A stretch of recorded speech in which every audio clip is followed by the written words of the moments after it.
All right, this first storm of the season, system of the season is the term you've been You using. knew I was going to jump on that. There you go. I'm aware that this is a system coming through.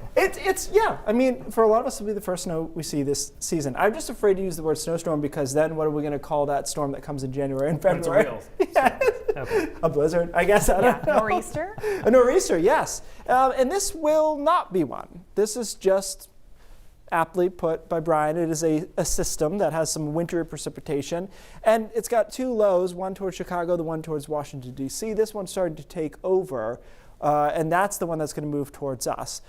But there's a couple of rain and snow showers broken off out ahead of it. And for a lot of us along the coast, this will be our best chance to see snowflakes, I think. If one of these breaks off and gets in here through kind of the middle of the evening, because after that it might get a little bit too warm. So here we are at 10 o'clock tonight, and we're starting to see a couple of rain and snow showers around.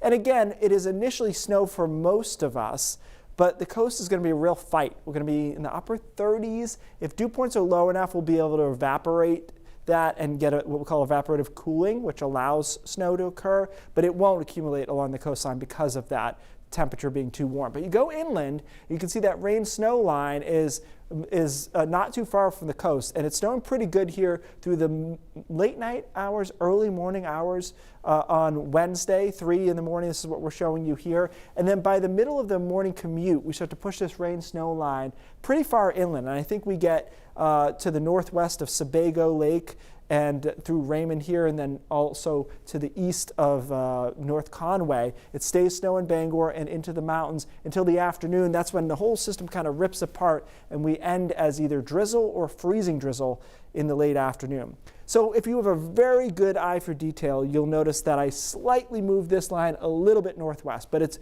pretty much the same map that Todd gave us to start on Monday morning, where we don't have much accumulation in this zone, and if we do, it's on grass, it's on decks, it's not really on roads. But when you get into this lighter blue color, that's when we could have some slushy road conditions tomorrow morning, and then the foothills will have snow on the roads and everywhere else, and the mountains will see 6 to 8 inches of snow total. After that, we've got a pretty distinct big trough that's in across the entire east. And so this is kind of the antithesis of the pattern we've been in for the last 2 weeks, which was a big ridge and warm temperatures.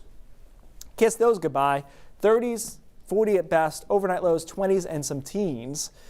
Next system, a couple of rain and snow showers Friday, no big deal. Pretty quiet in through the weekend. We'll watch a storm on Sunday, which I'm about to write off as not happening as it pushes farther and farther off to sea, but we'll give it one more day to get through this kind of messy, cold rain, wet snow deal tomorrow. Will do. All right, Keith, thanks. We'll be right back.